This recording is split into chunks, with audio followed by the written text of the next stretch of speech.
A primeira pergunta que eu gostava de colocar ao Maurício é como é que surgiu esta ideia no REP?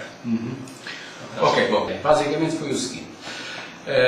Nós trabalhámos já com o Moodle há muito tempo, e há muito tempo, estamos a falar de 2, 3 anos. Tínhamos feito até já alguns módulos à volta do Moodle, e um dia, alguns aí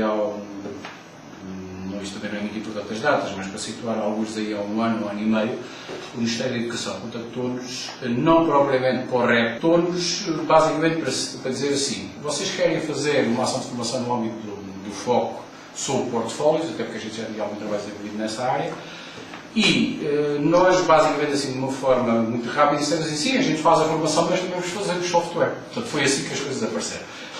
Isso significa que começou aqui a ideia, houve um protocolo, e estas coisas têm normalmente um protocolo entre a Escola Superior de Educação e, na sequência de outros, já tinham feito, em que se acordou as condições de um lado e do outro, e começámos a desenvolver o software.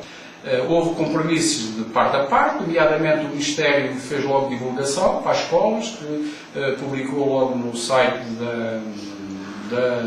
do Ministério, e arranjou-se um conjunto de escolas que iam testar o REP. Com estas coisas da internet, ele ficou disponível, a gente percebeu-se que havia já mais alguém para além daquelas escolas, e tudo isto foi um processo de desenvolvimento, desenvolvimento de estar, que a gente, o que é que começou e o que é que acabou e começou, mas foi isso. Agora, basicamente esta foi a origem das coisas. Começou aqui, portanto, eu já me estou a alugar Começou muito bem, começou aqui, e tem toda a razão para estar lisonjeados, estarem satisfeitos com o trabalho, que realmente é fenomenal. Outra ideia que eu gostava que desenvolvesses é como é que isto se desenvolveu, qual é o software base? Claro, quando nós começámos, quando a gente naquela reunião dissemos, a gente não só faz a ação de formação a nível nacional, como fazemos também software para essa ação de formação, nós tínhamos alguma experiência e tínhamos também estas coisas dos projetos que têm que ser sempre desenvolvidos, ou seja, não se pode trabalhar por ser obrigado a trabalhar porque a gente tem o bicho do momento. E então o que aconteceu naquela altura é que o Moodle era, digamos, se quiserem, o nosso brinquedo. Nós tínhamos feito algumas aplicações, nomeadamente, por exemplo, uma do modo de gestão de recursos já estava em muitas escolas, que já estava por aí. Então dissemos, com as experiências que a gente tem do modo de gestão de recursos, vamos pegar nisso e vamos fazer o portfólio. E mais ambicioso. E mais, pegámos também na ideia de que o Ministério tinha lançado o Moodle para todas as escolas, portanto era uma ferramenta que conhecia, e tentámos, e funcionou bastante bem nesse caso, dizer, vamos desenvolver um módulo para o Moodle, que é o que está, se quiserem agora, a Moodle Mania, é o que está aqui agora a dar, e isso resultou de tal maneira que as pessoas até identificam muitas vezes o REP com o Moodle, embora seja apenas um módulo e funcionou. Portanto, basicamente a gente pegou no Moodle, desenvolvemos um módulo para dentro do Moodle, o Moodle já estava na escola, quer dizer que todo este processo de como é que funciona, onde é que se põe, onde é que está alojado, desapareceu completamente, ou seja, não houve formação, o que foi um ganho muito grande. Por outro lado, voltando à história... Encaixou de forma natural. Exatamente. Nós sentimos isso nas escolas, encaixou de forma natural. Aliás, surgiu-nos uma atividade mais, o portfólio, sim, exatamente. Frequente, começámos a ver que aquilo era qualquer coisa mais do que uma atividade normalzinha do... A juntar a isso, e reforçando aquela ideia que há pouco vos disse do Ministério estar como parecer neste processo, imediatamente, também, mesmo sem a gente se aperceber, foi também instalado no servidor da FCCN, ou seja, a FCCN hoje distribui praticamente Moodles para todo o país, quer dizer que mesmo aquelas escolas que não tinham a capacidade interna de pôr uma plataforma Moodle, diretamente, quando elas diziam, também gostava de ter um Moodle, a gente dizia, mas já tens, mas lá o servidor escolhes. Quais as condições que possuem aqui na ES? Primeiro, o primeiro ingrediente deste processo todo é a gente gostar daquilo que está a fazer. Isto é uma verdade para que eu digo sempre às pessoas, porque a gente não está a fazer a perspectiva, temos que fazer para ter o bom ou muito bom, estamos a fazer a perspectiva de estamos a gostar. E então esse é digamos que a equipa. Depois é uma equipa que funciona muito bem. E esse é o segundo segredo deste processo todo. É uma equipa que pura e simplesmente trabalha muito bem. Trabalha-se bem a nível de programação, trabalha-se bem a nível da... Eu, por exemplo, programo razoavelmente, mas não é pá, tudo o que eu faço em termos de programação, se tiver que expor visualmente, nunca passava ali dos portões. Portanto, significa que temos depois pessoas que lidam muito bem com esse aspecto.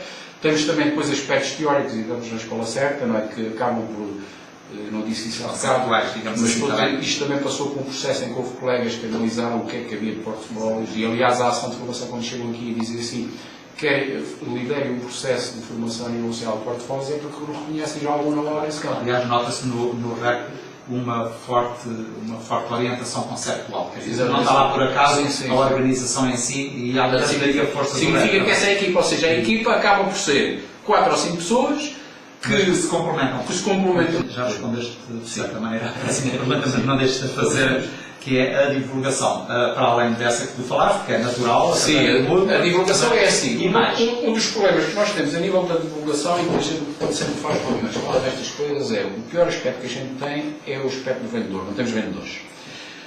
Ou seja, ou o produto se vende naturalmente, ou alguém o vende para a gente, ou então a gente não o vende. E não o vende porquê? Porque nós temos muito uma dinâmica muito do nosso prazer está no fazer.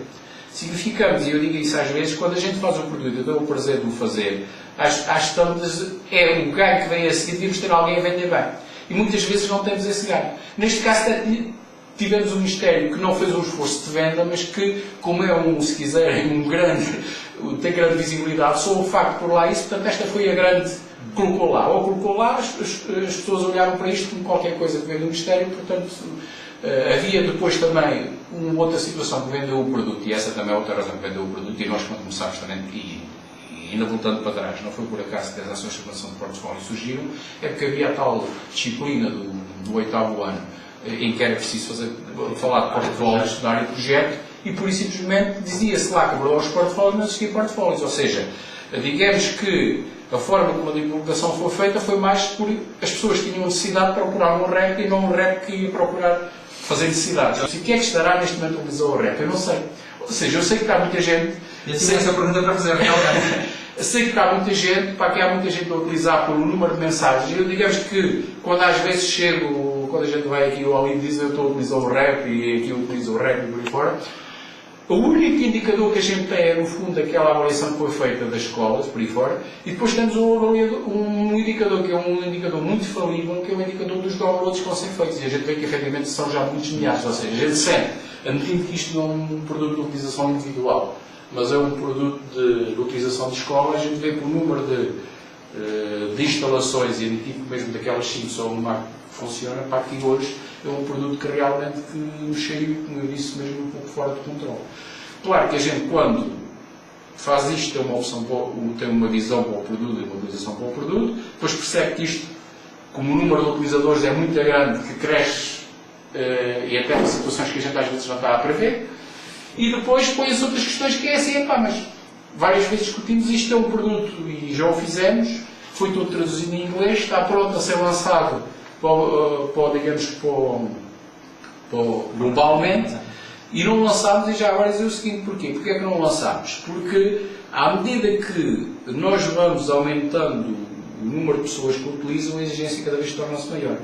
E esta é uma questão apenas, temos as condições já todas, ele já funciona nas línguas, já está tudo traduzido para inglês, e facilmente passa para as outras na lógica Moodle.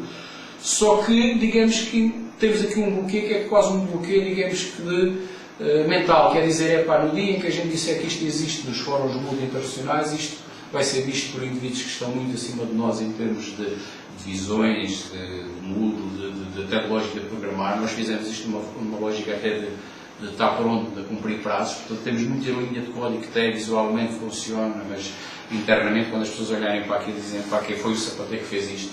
Portanto, digamos que estamos neste momento a arranjar espaço e tempo para não arrumar visualmente, mas arrumar internamente, porque a gente sente que depois as pessoas começam a mexer nisto. Ou seja, é este o processo, precisamos de tempo para, digamos que, mostrar isto aos do topo das coisas. Não sei, mas... Muito obrigado. Ok, tudo bem. E felicidades. Ok, obrigado.